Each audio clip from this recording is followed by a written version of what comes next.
வணக்க சகோ. இன்றைக்கி ஆடி அமாவாசை. மதுரையில் உத்தங்குடியில் நாகர் ஆலயம் இருக்குது. அங்கே போய் இன்றைக்கி எங்கள் மாமனாருக்கு வந்து தர்ப்பணம் கொடுத்துட்டு முன்னோர்களுக்கெல்லாம் சாமி கும்பிட்டுட்டு அங்கே கொடுத்த பச்சரிசியும் சேர்த்து நம்ம சாப்பாடு ஆக்குற அரிசியில் வந்து போட்டு சாதம் வடிக்கணும். சரிங்களா? இன்றைக்கி ஆடி அமாவாசைக்கு என்னோடய மாமனாருக்கு மிகச்சிறப்பாக படையல் போட்டாச்சு. சரிங்களா? படையலில் போட்ட ஐட்டம்ஸ்லாம் அப்படியே வரிசையாக வருது. ஸோ நான் இதை காட்டுறதுக்காக இந்த வீடியோ எடுக்கலை. நான் என்ன சொல்ல வந்தேன்னா, எனக்கும் என்னோடய மாமனாருக்கும் அங்கிள் தான் கூப்பிடுவேன். ஏழாம் பொருத்தம்னு சொல்லுவாங்களே, அப்படி ஒரு ஏழாம் பொருத்தம். 2 பேருக்கு ஆகவே ஆகாது. எப்போ பார்த்தாலும் சண்டை, என்ன சொன்னாலும் சண்டை. நான் ஒன்று சொன்னேன்னா அவர் ஒன்று சொல்லுவார், அவர் ஒன்று சொன்னால் நான் ஒவ்வொன்றா சொல்லுவேன்.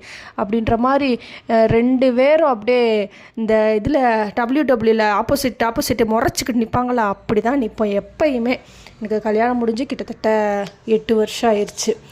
ஆனால் அந்த 8 வருஷத்தில் அவர் என் கூட இருந்தது 6 வருஷம். அவரோட அருமை அப்போ தெரியலை.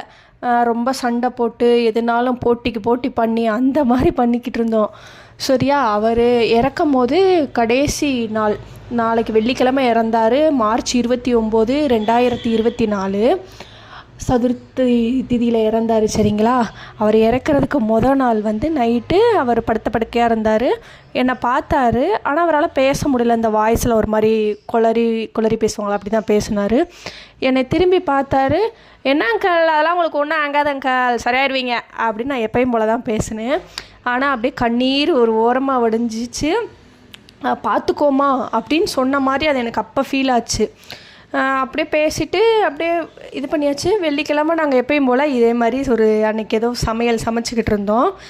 அப்போ திடீர்னு மதியம் ஒரு 2:30க்கு வந்து அப்படியே கண்ணு மேலாப்பில் இருந்துச்சு. உள்ளே அந்த பூ விழுந்திருக்குன்னு சொல்லுவாங்களே, அப்படி விழுந்துருந்துச்சு. எஸ், அவர் இல்லை, அவரோட உயிர் இந்த உலகத்தில் இல்லை. அது நாள் வரைக்கும் அத்தனை சண்டை போட்டுக்கிட்டு மாறி சிட்டிக்கிடுவான். அதெல்லாம் அந்த ஒரு நிமிஷத்தில் முடிஞ்சு போயிடுச்சு. அப்படின்ற மாதிரி அப்படியே உலகமே நின்று போன மாதிரி ஆயிடுச்சு. இப்போ நம்ம எதுக்கு அவர் கூட இவ்வளோ சண்டை போட்டோம், எதுக்கு நம்ம அவர் கூட இவ்வளோ பகையாக இருந்தோம் அப்படின்னு யோசிக்கிற மாதிரி இருக்குது. அவரெல்லாம் நம்ம நல்லதுக்கு தானே சொல்லியிருக்காரு, நம்ம இதுக்கு நல்லா வரணும்னு தானே அவர் சொல்லியிருக்காரு அப்படின்னு இப்போ தோணுது. இப்போ தோணி என்ன பண்ண, அவர் ஃபோட்டோவை பார்த்து தான் பேசணும், அவ்வளோதான். அவர் கிடையாது. அதனால் என்ன சொல்கிறேன்னா, நான் என்ன சொல்ல, நீங்களே புரிஞ்சுக்கோங்களேன். இதிலேருந்து நீங்கள் இப்போ யாரோ ஒருத்தவங்க கூட இந்த பெரிய சண்டை போட்டுக்கிட்டு இருக்கலாம். உங்கள் வீட்டில் இருக்க பெரியவங்களை நீங்கள் மதிக்காமல் இருக்கலாம். உங்கள் மாமியாராக இருக்கலாம், மாமனாராக இருக்கலாம், யாராக வேணாலும் இருக்கலாம். அவங்க இல்லாத போது அதோட அருமை தெரியும். இப்போ நான் வாழை இலையில் இவ்வளோ படையல் போட்டு அவர் வந்து சாப்பிடுவாரா? அது நம்மளோட திருப்திக்காக சந்தோஷத்துக்காக பண்ணுறோம். ஆனால் அது என்ன சொல்ல தெரில. நீங்கள் புரிஞ்சுப்பீங்கன்னு நினைக்கிறேன். இந்த வார்த்தைகளை படித்து பாருங்கள்.